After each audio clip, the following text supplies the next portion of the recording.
ಸತ್ಯಸ್ಪರ್ಶ Kannada TV ವೀಕ್ಷಕರಿಗೆ ಸ್ವಾಗತ ಸುಸ್ವಾಗತ. ಪಾಂಡವಪುರ ತಾಲೂಕಿನ ಹರವು ಗ್ರಾಮದ ಸರ್ಕಾರಿ ಹಿರಿಯ ಪ್ರಾಥಮಿಕ ಶಾಲೆಯಲ್ಲಿ ಕಳೆದ 9 ವರ್ಷಗಳಿಂದ ಸೇವೆ ಸಲ್ಲಿಸಿ ಇದೀಗ ವಯೋ ನಿವೃತ್ತಿಗೊಂಡ ಮುಖ್ಯ ಶಿಕ್ಷಕ ಎಚ್.ಡಿ. ಸ್ವಾಮಿ ಅವರಿಗೆ ಶಾಲೆಯ ವತಿಯಿಂದ ಆತ್ಮೀಯವಾಗಿ ಸನ್ಮಾನಿಸುವ ಮೂಲಕ ಅದ್ದೂರಿ ಬೀಳ್ಕೊಡುಗೆ ಕಾರ್ಯಕ್ರಮವನ್ನು ಹಮ್ಮಿಕೊಳ್ಳಲಾಯಿತು. ಸ್ವಾಮಿ ಹಾಗೂ ಅವರ ಪತ್ನಿ ಭ್ರಮರಾಂಬ ಅವರನ್ನು ಪುಷ್ಪಾರ್ಚನೆ ಮೂಲಕ ವೇದಿಕೆಗೆ ಬರಮಾಡಿಕೊಳ್ಳಲಾಯಿತು. ಬಳಿಕ ನಿವೃತ್ತ ಜಿಲ್ಲಾ ಪ್ರಧಾನ ಮತ್ತು ಸತ್ರ ನ್ಯಾಯಾಧೀಶರಾದ ಶ್ಯಾಮ್ ಪ್ರಸಾದ್ ಮಾತನಾಡಿ, ಶಿಕ್ಷಕರಾದ ಸ್ವಾಮಿಯವರು ಉತ್ತಮ ಮಾನವೀಯ ಮೌಲ್ಯಗಳನ್ನು ಮೈಗೂಡಿಸಿಕೊಂಡು ವೃತ್ತಿಯನ್ನು ಮಾಡಿರುವುದರಿಂದ ಇಷ್ಟು ಜನ ಇಲ್ಲಿ ಸೇರಿರುವುದೇ ಸಾಕ್ಷಿಯಾಗಿದೆ ಎಂದರು. ಶ್ರೀಯುತರು ಉತ್ತಮ ಶಿಕ್ಷಕರು ಎಂದು ಕೇಳಿದ್ದೆ, ಆದರೆ ಇಲ್ಲಿ ಬಂದು ಈ ಜನಸಾಗರವನ್ನು ನೋಡಿದ ಮೇಲೆ ನೀವಿಟ್ಟಿರುವ ಅಭಿಮಾನ ಪ್ರೀತಿ ಗೊತ್ತಾಯಿತು ಎಂದರು. ಉಪ ನಿರ್ದೇಶಕರಾದ ಜಿ.ಎ. ಲೋಕೇಶ್ ಮಾತನಾಡಿ, ಸ್ವಾಮಿಯವರು ಪ್ರಾಮಾಣಿಕತೆ, ಕರ್ತವ್ಯನಿಷ್ಠೆ, ಸಮಯ ಪ್ರಜ್ಞೆ, ತಾಳ್ಮೆಯಿಂದ ಎಲೆಮರೆ ಕಾಯಿಯಂತೆ ಕೆಲಸ ಮಾಡಿ ವಯೋ ನಿವೃತ್ತಿ ಹೊಂದುತ್ತಿದ್ದಾರೆ. ಇವರ ನಿವೃತ್ತಿ ಬದುಕು ಸುಖಮಯವಾಗಿರಲಿ ಎಂದು ಶುಭ ಹಾರೈಸಿದರು. ಊರಿನ ರೈತ ಮುಖಂಡ ಎಚ್.ಎಲ್. ಪ್ರಕಾಶ್ ಮಾತನಾಡಿ, ಇಂತಹ ಶಿಕ್ಷಕರು ನಮ್ಮ ಶಾಲೆಗೆ ಬಂದು ಸಾವಿರಾರು ಮಕ್ಕಳಿಗೆ ಒಳ್ಳೆಯ ಶಿಕ್ಷಣ ನೀಡಿ ಅವರ ಬದುಕನ್ನು ಕಟ್ಟಿಕೊಳ್ಳಲು ಸಹಕಾರಿಯಾಗಿದ್ದಾರೆ ಎಂದರು. ಸನ್ಮಾನಿತರಾದ ಎಚ್.ಡಿ. ಸ್ವಾಮಿ ಅವರು ಮಾತನಾಡಿ, ಹರವು ಗ್ರಾಮದಲ್ಲಿ ಒಳ್ಳೆಯ ಸಹಾಯ ಸಿಕ್ಕಿರುವುದರಿಂದ ನಾನು 9 ವರ್ಷ 8 ತಿಂಗಳು ಕೆಲಸ ಮಾಡಲು ಸಾಧ್ಯವಾಯಿತು. ಜೊತೆಗೆ ಇಲಾಖೆಯ ಅಧಿಕಾರಿಗಳು ಹಾಗೂ ಸ್ನೇಹ ಶಿಕ್ಷಕರ ಸಹಕಾರ ಸಿಕ್ಕಿತು. ಅದರಿಂದ ಯಾವುದೇ ಲೋಪ ಆಗದಂತೆ ಕೆಲಸ ಮಾಡಿರುವ ತೃಪ್ತಿ ನನಗಿದೆ. ಗ್ರಾಮದ ಜಲ ನೆಲದ ಋಣ ನನ್ನ ಮೇಲೆ ಇರುವುದರಿಂದ ನಾನು ಅಭಾರಿಯಾಗಿದ್ದೇನೆ ಎಂದರು. ಜಿಲ್ಲಾ ಅಕ್ಷರ ದಾಸೋಹ ಅಧಿಕಾರಿ ರವಿಕುಮಾರ್, ಪಾಂಡವಪುರ ಕ್ಷೇತ್ರ ಶಿಕ್ಷಣಾಧಿಕಾರಿ ಧರ್ಮಶೆಟ್ಟಿ, ಕ್ಷೇತ್ರ ಸಮನ್ವಯ ಅಧಿಕಾರಿ ಕೆ.ಎನ್. ಪ್ರಕಾಶ್ ಹಾಗೂ ಪಾಂಡವಪುರ ಅಕ್ಷರ ದಾಸೋಹ ಅಧಿಕಾರಿ ರಂಗಸ್ವಾಮಿ, ತಾಲೂಕು ಸರ್ಕಾರಿ ನೌಕರ ಸಂಘದ ಅಧ್ಯಕ್ಷ ಎಸ್.ಎನ್. ಕೆಂಪೇಗೌಡ, ಶಿಕ್ಷಕರಾದ ಯುವರಾಜು, ಗಡ್ಡ ಚಂದ್ರಶೇಖರ್, ಮೈಸೂರು ವಿಶ್ವವಿದ್ಯಾಲಯದ ಇಂಗ್ಲಿಷ್ ವಿಷಯದ ಮುಖ್ಯಸ್ಥ ರುದ್ರಮುನಿ, ಹೊಳೆನರಸೀಪುರ ಪ್ರಥಮ ದರ್ಜೆ ಕಾಲೇಜಿನ ಪ್ರಾಂಶುಪಾಲ ಡಾಕ್ಟರ್ ಮಾಕನಹಳ್ಳಿ ಮಾದಯ್ಯ, ಶ್ರೀರಂಗಪಟ್ಟಣ ತಾಲೂಕು ಸರ್ಕಾರಿ ನೌಕರರ ಸಂಘದ ಅಧ್ಯಕ್ಷ ಸಿ.ಜೆ. ಶ್ರೀನಿವಾಸ್, ಆದಿತ್ಯ ಪೆಟ್ರೋಲ್ ಬಂಕ್ನ ಮಾಲೀಕ ಶಿವಕುಮಾರ್, ಸ್ವಾಮಿ ಹಾಗೂ ಶಾಲೆಯ ಎಸ್ಡಿಎಂಸಿಯವರು, ಊರಿನ ಮುಖ್ಯಸ್ಥರು, ಯುವಕರು, ವಿದ್ಯಾರ್ಥಿ ವೃಂದದವರು, ಅನೇಕ ಗಣ್ಯರು ಉಪಸ್ಥಿತರಿದ್ದು ಹೃದಯ ಸ್ಪರ್ಶಿ ಬೀಳ್ಕೊಡುಗೆಯನ್ನ ಶಿಕ್ಷಕ ದಂಪತಿಗಳಿಗೆ ನೀಡಿದರು. ಶಾಲಾ ಶಿಕ್ಷಕರಾದ ಡಿ. ಶಿವಣ್ಣ ಸ್ವಾಗತ ಮಾಡಿದರು. ಎಸ್.ಜೆ. ಕುಮಾರ್ ವಂದನಾರ್ಪಣೆ ಮಾಡಿದರು. ಎಂ.ಎನ್. ಪಲ್ಲವಿ ಹಾಗೂ ಅಶ್ವಿನಿಯವರು ಹಾಜರಿದ್ದರು.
वक्रतुण्डाय गौरीतनयाय धीमहि गजेशानाय बालचन्द्राय श्रीगणेशाय धीमहि एकदन्ताय वक्रतुण्डाय गौरीतनयाय धीमहि गजेशानाय बालचन्द्राय श्रीगणेशाय धीमहि गानचतुराय गानप्राणाय गानान्तरात्मने गानोत्सुकाय गानमत्ताय गानोत्सुकमनसे गुरुपूजिताय गुरुदैवताय गुरुकुलस्थायने. ಮುಖ್ಯ ಶಿಕ್ಷಕರು ಈ ದಿನ ವಯೋನಿವೃತ್ತಿ ಒಂದು ಸಂಭ್ರಮವನ್ನ ಎಲ್ಲ ಶಾಲೆಯ SDMC ಅವರು, ಶಿಕ್ಷಕ ವೃಂದದವರು, ಪ್ರೀತಿಯ ವಿದ್ಯಾರ್ಥಿಗಳು, ಎಲ್ಲ ನಮ್ಮ ತಾಲೂಕಿನ ಶಿಕ್ಷಕ ವೃಂದದವರು ಹಾಗೂ ಸ್ವಾಮಿಯವರವರ ಹಿತೈಷಿಗಳು, ಸ್ನೇಹಿತರು, ಜೊತೆಗೆ ಎಲ್ಲದಕ್ಕಿಂತ ಹೆಚ್ಚಾಗಿ ಅವರ ಕುಟುಂಬ ವರ್ಗ ಈ ದಿನ ಸಂಭ್ರಮದಿಂದ ಏನು ವಯೋನಿವೃತ್ತಿ ಆಗ್ತಾ ಇದ್ದಾರೆ, ಈ ಒಂದು ಸಮಾರಂಭವನ್ನ ಆಯೋಜನೆ ಮಾಡಿದ್ದಾರೆ. ಎಲ್ಲರಿಗೂ ಮೊದಲಿಗೆ ಹೃತ್ಪೂರ್ವಕವಾದಂತಹ ಅಭಿನಂದನೆಗಳನ್ನ ಸಲ್ಲಿಸ್ತಾ, ಇಲಾಖಾ ವತಿಯಿಂದ ಇವತ್ತು ನಮ್ಮ ತಾಲೂಕಿನಲ್ಲಿ ಒಟ್ಟು 6 ಜನ ಶಿಕ್ಷಕರು ಪ್ರಾಥಮಿಕ ಶಾಲೆ ವಿಭಾಗದಲ್ಲಿ ನಿವೃತ್ತಿಯನ್ನ ಹೊಂದುತ್ತಾ ಇರುವಂತದ್ದು ಇದೆ. ಇದೇನಪ್ಪಾ ಅಂದ್ರೆ 26, 27, 28, 29 ಈ 4 ವರ್ಷ ವಯೋನಿವೃತ್ತಿ ತಪ್ಪಾಗಲ್ಲ. ಅಷ್ಟು ಸಂಖ್ಯೆಯಲ್ಲಿ ಶಿಕ್ಷಕರು ನಿವೃತ್ತಿಯನ್ನ ಹೊಂದುತ್ತಾ ಇರುವಂತದ್ದು. ಆ ಕಾರಣದಿಂದ ನಮ್ಮ ಇಲಾಖೆಯ ಮುಖ್ಯಸ್ಥರಾದಂತಹ ತಾಲೂಕಿನ BO ಅವರು ಈಗ ಆಲ್ರೆಡಿ ಬೆಳಿಗ್ಗೆ ಬಂದು ಹೋಗಿದ್ದಾರೆ. ಅವ್ರಿಗೆ ವಯೋನಿವೃತ್ತಿಯ ಜೀವನ ತೃಪ್ತಿಕರವಾಗಿರಲಿ, ಅವರ ಕುಟುಂಬಕ್ಕೆ ಆಯಸ್ಸು ಆರೋಗ್ಯವನ್ನ ಕೊಡ್ಲಿ ಅನ್ನೋ ಹಾರೈಸಿ ಅವರು ತೆರಳಿರ್ತಾರೆ. ಈಗ ಈ ಒಂದು ಸಂದರ್ಭದಲ್ಲಿ ಸ್ವಾಮಿಯವರ ಬಗ್ಗೆ ಮಾತನಾಡ್ಬೇಕಂದ್ರೆ ನಾನು ನೋಡ್ತಾ ಇದ್ದೆ, ಇವ್ರಿಗೇನು 60 ವರ್ಷ ತುಂಬಿ ವಯೋನಿವೃತ್ತಿ ಆಗುವ ಮಟ್ಟಕ್ಕೆ ಇಲ್ಲ ಅನ್ನುವಂಥದ್ದು ನನ್ನ ಇನ್ನೂ ಒಂದು 10 ವರ್ಷ ಕಾರ್ಯವನ್ನ ನಿರ್ವಹಿಸುವಂತಹ ಸಾಮರ್ಥ್ಯ ಇರುವಂತವರು, ಆ ಮಟ್ಟಕ್ಕೆ ದೈಹಿಕವಾಗಿ ಸದೃಢರಾಗಿರುವಂತದ್ದನ್ನ ನಾವು ನೋಡ್ತೀವಿ. ಯಾವಾಗ ಆ ರೀತಿ ಆಗೋದಕ್ಕೆ ಸಾಧ್ಯ ಅಂದ್ರೆ 2 ಕಡೆಯಿಂದವೆ. ಒಂದು, ವೃತ್ತಿನಲ್ಲಿ ತೃಪ್ತಿ ಇರಬೇಕು, ಜೊತೆಗೆ ವೈಯಕ್ತಿಕವಾದಂತಹ ಕುಟುಂಬದಲ್ಲೂ ಏನಿರಬೇಕು, ಆ ಮಟ್ಟಕ್ಕೆ ನಾವು ಬದುಕನ್ನ ಸಾಗಿಸುವುದಕ್ಕೆ ಸಾಧ್ಯ ಆಗ್ತದೆ. ಸ್ವಾಮಿಯವರು ನಿಜಕ್ಕೂ ಅವರ ವೃತ್ತಿನಲ್ಲೂ ಆ ತೃಪ್ತಿಯನ್ನ ಹೊಂದಿದ್ದಾರೆ. ಜೊತೆಗೆ ಅವರ ಕುಟುಂಬವೂ ಸಹ ತುಂಬಾ ಒಳ್ಳೆಯ ಒಂದು ಸಾಮಾಜಿಕವಾಗಿ ಆರ್ಥಿಕವಾಗಿ ಇರುವಂತದ್ದು ತುಂಬಾ ಸದೃಢ. ಯಾಕೆಂದ್ರೆ ಅವರ ಮನೆಯವರು ಟೀಚರ್ಸ್, ಜೊತೆಗೆ ನಾವು ಕೇಳೋ ಮಟ್ಟಿಗೆ ಅವರ ಕುಟುಂಬದ ಎಲ್ಲ ಒಂದು ಕಾರ್ಯಕ್ರಮಗಳಿಗೂ ನಾನು ಹೋಗಿದ್ದೀನಿ. ಅವರ ಮಕ್ಕಳು ಡಾಕ್ಟ್ರು, ಅವರ ಅಳಿಯ ಸೊಸೆನೂ ಸಹ ಡಾಕ್ಟರ್ ಆಗಿರುವಂತದ್ದು. ಒಂದು ಒಳ್ಳೆಯ ಕುಟುಂಬ. ಅವರ ಒಬ್ಬ ಪ್ರಾಥಮಿಕ ಶಾಲಾ ಶಿಕ್ಷಕರಾಗಿ ಇಷ್ಟೆಲ್ಲ ಮಕ್ಕಳನ್ನ ಓದಿಸ್ಕೊಂಡು ಅವ್ರಿಗೆ ಒಂದು ನೆಲೆಯನ್ನ ಕೊಡ್ಸಿರುವಂತದ್ದು ನಿಜಕ್ಕೂ ನಮ್ಮೆಲ್ಲರಿಗೂ ಒಂದು ಮಾರ್ಗದರ್ಶನದ ರೀತಿಯಲ್ಲಿ ಇರುವಂತದ್ದು. ಆ ರೀತಿಯಾದಂತಹ ಸ್ವಾಮಿಯವರ ಬಗ್ಗೆ ಇನ್ನೊಂದು ವಿಚಾರ ಹೇಳ್ಬೇಕು ಅಂದ್ರೆ, ಅವರ ಆತ್ಮೀಯವಾದಂತಹ ಒಂದು ಗುಣ.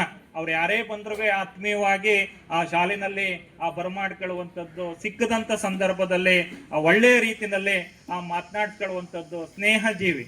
ಅದರಿಂದ ನಾನು ನೋಡ್ತಾ ಇದ್ದೀನಿ, ಬೇರೆ ತಾಲೂಕಿಂದಲೂ ಎಲ್ಲ ಶಿಕ್ಷಕ ವೃಂದದವರು ಅವರ ಒಡನಾಡಿಗಳು ಬಂದಿರುವಂತದ್ದನ್ನ ನಾವು ನೋಡ್ತೀವಿ. ಈಗ ನಮ್ಮ ಶ್ರೀರಂಗಪಟ್ಟಣದಿಂದ ನಮ್ಮ ಚಂದ್ರು ಸರ್ ಅವರು ಬಂದಿದ್ದಾರೆ. ಆ ರೀತಿ ಅಕ್ಕಪಕ್ಕದ ತಾಲೂಕುಗಳಿಂದ ಬಂದಿರುವಂತದ್ದು ನೋಡ್ತು ಅಂದ್ರೆ ಇವರ ಒಂದು ಗುಣ ಇದು ಒಂದು ಮಹತ್ತರವಾದಂಥದ್ದು ಅನ್ನುವಂಥದ್ದು. ಏಕೆಂದ್ರೆ ವೃತ್ತಿನಲ್ಲಿ ಉಳಿಯುವಂಥದ್ದು ಏನಪ್ಪಾ ಅಂದ್ರೆ, ಕೊನೆಗೆ ಈ ರೀತಿ ಸ್ನೇಹವಾದಂತಹ ವಾತಾವರಣ ಉಳಿಯುವಂಥದ್ದು. ಆ ದಿಕ್ಕಿನಲ್ಲಿ ಸ್ವಾಮಿ ಸರ್ ಅವರು ಒಂದು ಒಳ್ಳೆಯ ರೀತಿಯಲ್ಲಿ ಅಧಿಕಾರಿಗಳ ವರ್ಗದ ಜೊತೆಲಿ ಇರಬಹುದು, SDMC ಅವರ ಜೊತೆನಲ್ಲಿ ಇರಬಹುದು, ವಿದ್ಯಾರ್ಥಿಗಳ ಜೊತೆನಲ್ಲಿ ಇರಬಹುದು, ಒಳ್ಳೆ ಸ್ನೇಹಮಯವಾಗಿ ಒಳ್ಳೆ ಗುರುವಾಗಿ ಒಂದು ಪಾಠವನ್ನ ಮಾಡ್ಕೊಂಡು ಇವತ್ತು ವಯೋನಿವೃತ್ತಿಯನ್ನ ಹೊಂದುತ್ತಾ ಇದ್ದಾರೆ. ಮತ್ತೊಮ್ಮೆ ಸ್ವಾಮಿ ಸರ್ ಅವರಿಗೆ ಈ ಒಂದು ವಯೋನಿವೃತ್ತಿಯಾದ ದಿನಗಳು, ನಿವೃತ್ತಿ ಜೀವನ ತುಂಬಾ ಸುಖಕರವಾಗಿರಲಿ. ಅವರ ಕುಟುಂಬವನ್ನ ಭಗವಂತ ಒಳ್ಳೆಯ ದಾರಿನಲ್ಲಿ ನಡೆಸಲಿ ಅನ್ನುವಂತ ಯಾವುದೇ ಕಾರ್ಯಕ್ರಮ ನಡೆದರೂ ಸಹ ಸ್ವಾತಂತ್ರ್ಯಾಚರಣೆ ಆಗ್ಬೋದು, ರಿಪಬ್ಲಿಕ್ ಡೇ ಆಗ್ಬೋದು, ಯಾವುದೇ ಒಂದು ಸರ್ಕಾರಿ ಶಾಲೆಯಲ್ಲಿ ಕೆಲಸ ಕಾರ್ಯಕ್ರಮ ನಡೆದ್ರೆ ನಾನು ಇಲ್ಲಿ ಬಂದು ಅಟೆಂಡ್ ಆಗಿದ್ದೆ.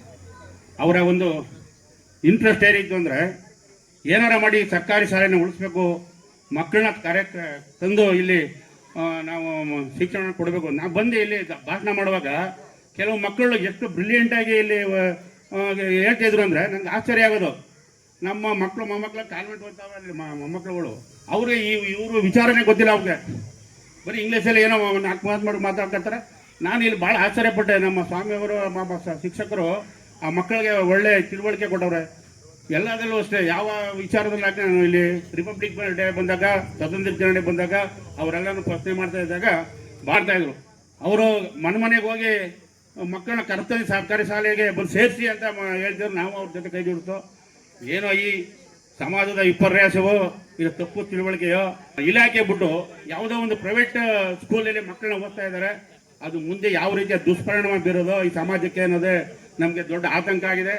ಜೊತೆಗೆ ಸರ್ಕಾರಗಳು ಸಹ ಈ ನಮ್ಮ ಸರ್ಕಾರಿ ಶಾಲೆಗಳನ್ನ ಮತ್ತೆ ಶಿಕ್ಷಣ ಇಲಾಖೆ ಮತ್ತು ಆರೋಗ್ಯ ಇಲಾಖೆ ಇವೆರಡನ್ನ ಖಾಸಗೀಕರಣಗೊಳಿಸ್ತೇ ಹೋಗಿದ್ರೆ ಇವತ್ತು ಸಾವಿರಾರು ಬಡ ಮಕ್ಕಳು ಒಳ್ಳೆ ಶಿಕ್ಷಣ ತಗೊಳ್ಳಿಕ್ಕೆ ಆಗ್ತಾ ಇಲ್ಲ. ದಿನಕವಾಗಿ ಉಳಿಸ್ಕೊಂಡಿದ್ರೆ ಇವತ್ತು ಏನೋ ಒಂದು ಒಳ್ಳೇದಾಗ್ತಿತ್ತು, ಒಳ್ಳೆ ಎಜುಕೇಶನ್ ಆಗ್ತಿತ್ತು.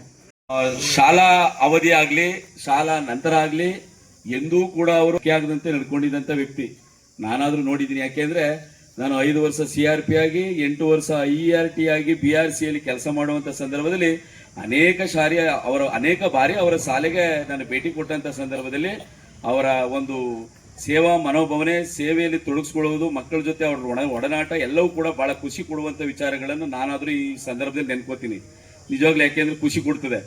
ಆದ್ರೆ ಇವತ್ತು ಸರ್ಕಾರಿ ನೌಕರರಾಗ್ಬೋದು, ಇನ್ನೂ ಇರುವುದು, ನಾವು ಯಾವುದೇ ಏನೇ ಹುದ್ದೆಗಳಿದ್ದು ಯಾವುದೇ ಶಾಲೆಗೆ ಹೋದ್ರೂ ಕೂಡ ನಾವು ಇವತ್ತು ದಾಖಲಾತಿಯನ್ನು ಹೆಚ್ಚಿಸ್ಲಿಕ್ಕೆ ಸಾಧ್ಯ ಆಗ್ತಾ ಇಲ್ಲ. ನಮ್ಮಲ್ಲಿ ಅದು ಕೊರತೆ ಉಂಟಾಗ್ತಾ ಇದೆ. ಅದು ಒಂದು ಶಾಲೆ ಅಂತಲ್ಲ, ಎಲ್ಲ ಕಡೆನೂ ಕೂಡ ಅದೇ ರೀತಿ ಆಗ್ತಾ ಇದೆ. ಏನು ಮಾಡೋಕ್ಕಾಗಲ್ಲ. ಇಲ್ಲೂ ಕೂಡ ಅವರು ಸಾಕಷ್ಟು ಬಂದು ಸುಮಾರು 9 ವರ್ಷ ಇಲ್ಲಿ ಸೇವೆ ಮಾಡಿದ್ದಾರೆ. ಇಲ್ಲಿ ಪ್ರಾರಂಭದಲ್ಲಿ ಬಹಳ ಉತ್ತಮವಾಗಿ ಶಾಲೆಯನ್ನು ನಡೆಸ್ಕೊಂಡು ಹೋಗುವಂತ ಸಂದರ್ಭ ತುಂಬಾ ಚೆನ್ನಾಗಿತ್ತು. ಇತ್ತೀಚೆಗೆ ಮಕ್ಕಳ ಸಂಖ್ಯೆ ಕಡಿಮೆ ಆಯ್ತಾ ನಿಜವಾಗ್ಲೂ ಒಂದು ರೀತಿ ಒಂದು ವಾತಾವರಣ, ಒಂದು ರೀತಿ ಶಾಲಾ ವಾತಾವರಣ ಒಂದು ಸ್ವಲ್ಪ ಕಳೆಗುಂದುತ್ತಾ ಇದೆ. ಅದು ಈ ಶಾಲೆ ಅಂತಲ್ಲ, ನಮ್ಮ ಶಾಲೆಗಳು ಕೆಲವು ಎಲ್ಲಾ ಶಾಲೆಗಳಲ್ಲೂ ಕೂಡ ಅದೇ ರೀತಿ ವಾತಾವರಣ ಇರೋದ್ರಿಂದ ಆದರೂ ಕೂಡ ಅವರ ವೃತ್ತಿ ಜೀವನದಲ್ಲಿ ಎಂದೂ ಕೂಡ ಯಾವುದೇ ತೊಂದರೆ ಲೋಪ ಆಗದಂತೆ ಕರ್ತವ್ಯ ಮತ್ತೆ ತರಬೇತಿಯಲ್ಲಿ ಇನ್ನೊಂದಿರ್ಬೋದು, ಮತ್ತೆ ಶಾಲಾ ಕರ್ತವ್ಯ ಇರ್ಬೋದು, ಎಲ್ಲರೂ ಕೂಡ ತೊಡಸ್ಕೊಂಡು ಬಹಳ ಪ್ರೀತಿ ವಿಶ್ವಾಸದಿಂದ ಎಲ್ಲರ ಜೊತೆ ಮತ್ತೆ ಎಲ್ಲ ಸಹೋದ್ಯೋಗಿಗಳ ಜೊತೆ ಮತ್ತೆ ಎಲ್ಲ ಅವರ ಒಂದು ಏನು ಸ್ಟಾಫ್ ಇರುತ್ತೆ ಅವ್ರ ಜೊತೆಲೂ ಕೂಡ ಪ್ರೀತಿ ವಿಶ್ವಾಸದಲ್ಲಿ ಅವರು ತೊಡ್ಕೊಂಡು ಬಹಳ ಲವಲವಿಕೆಯಿಂದ, ನಗ್ತಾ ಖುಷಿಯಿಂದ, ನೇರ ನುಡಿಯಿಂದ, ನೇರ ಮಾತುಗಳು, ನಮ್ದೇನಾದ್ರೂ ತಪ್ಪಿದ್ರೆ ನೇರ ಹೇಳ್ಬಿಡೋರು, ಸರಿ ಇಲ್ಲ ಕಣೆ ನೀನ್ ತಪ್ಪು ಮಾಡ್ತಾ ಇದೀಯ ಅಂತ. ಆತರ ಒಂದ್ ರೀತಿ ಎಚ್ಚರಿಸುವ ಒಂದು ವಾತಾವರಣವನ್ನ ನಿರ್ಮಿಸಿ ನಮ್ಗೆ ಬಹಳ ಬುದ್ಧಿ ಹೇಳ್ತಿದ್ದಂಥವ್ರು. ಯಾಕೆಂದ್ರೆ ಅವರು ಈ ಒಂದು ನಮ್ಮ ಇಲಾಖೆಯ ಸುಮಾರು ಸುದೀರ್ಘ 30 ವರ್ಷ ಸೇವೆ ಸಲ್ಲಿಸಿ ಬಹಳ ಉತ್ತಮವಾದಂತ ಕೆಲಸ ಮಾಡಿ ಅವರು ನಿವೃತ್ತಿಯನ್ನಾಗ್ತಾ ಇದ್ದಾರೆ. ಅವ್ರಿಗೆ ಒಳ್ಳೇದಾಗ್ಲಿ. ಮತ್ತೆ ನಿವೃತ್ತಿಯ ನಂತರ ಕೂಡ ದೇವರು ಅವ್ರಿಗೆ ಆಯುಸಾರೋಗ್ಯ ಕೊಟ್ಟು ಕಾಪಾಡ್ಲಿ. ಮತ್ತೆ ಅವರ ಶ್ರೀಮತಿಯವರು ಕೂಡ ಇನ್ನೂ ಕರ್ತವ್ಯದಲ್ಲಿದ್ದಾರೆ, ಅವ್ರಿಗೂ ಕೂಡ ಒಳ್ಳೇದಾಗ್ಲಿ. ಅವರ ದಂಪತಿಗಳು ಮತ್ತೆ ಅವ್ರ ಮಕ್ಕಳು ಒಳ್ಳೆ ಉನ್ನತವಾದಂತ ಹುದ್ದೆಗಳಲ್ಲಿದ್ದಾರೆ, ಉನ್ನತವಾದಂತ ವ್ಯಾಸಂಗದಲ್ಲಿ ತೊಡಗಿ ಅವರು ವೈದ್ಯಕೀಯ ರಂಗದಲ್ಲಿ ಬಹಳ ಸಾಧನೆಯನ್ನು ಮಾಡಿದ್ದಾರೆ. ಆದ್ರೆ ಹಿಂದೆ ಸ್ವಾಮಿ ಸರ್ ಅವರ ದಂಪತಿಗಳ ಶ್ರಮ ಇದೆ ಅಂತ ಅನ್ಕೊಳ್ತಾ ಆ ಮಕ್ಕಳಿಗೂ ಕೂಡ ಅವ್ರಿಗೂ ಕೂಡ ಮುಂದೆ ಒಳ್ಳೆ ಸಮಾಜ ಸೇವೆ ಮಾಡುವಂತಾಗ್ಲಿ, ಸಮಾಜದಲ್ಲಿ ಸೇವೆಯಲ್ಲಿ ತೊಡಗಿಸ್ಕೊಂಡು ಸಾರ್ವಜನಿಕರಿಗೆ ಅವರಿಂದ ಸಾಕಷ್ಟು ಉಪಯೋಗ ಆಗ್ಲಿ, ಅವ್ರಿಗೆ ಬೆಂಗಾವಲಾಗಿ ನಿಲ್ಲಲಿ. ನಮ್ಮ ಸ್ವಾಮಿ ಸರ್ ಅವರು ನಿವೃತ್ತಿ ಆದ ನಂತರ ನಮ್ಮ ಜೊತೆ ಪ್ರೀತಿ ವಿಶ್ವಾಸದಿಂದ ಲವಲವಿಕೆಯಿಂದ ನಮ್ಮ ಜೊತೆ ಇಲ್ಲಿರ್ಲಿ, ನಮ್ಗೆ ಆ ಸಲಹೆ ಮಾರ್ಗದರ್ಶನವನ್ನು ಕೊಡ್ಲಿ ಅಂತ ಕೇಳ್ಕೊಳ್ತಾ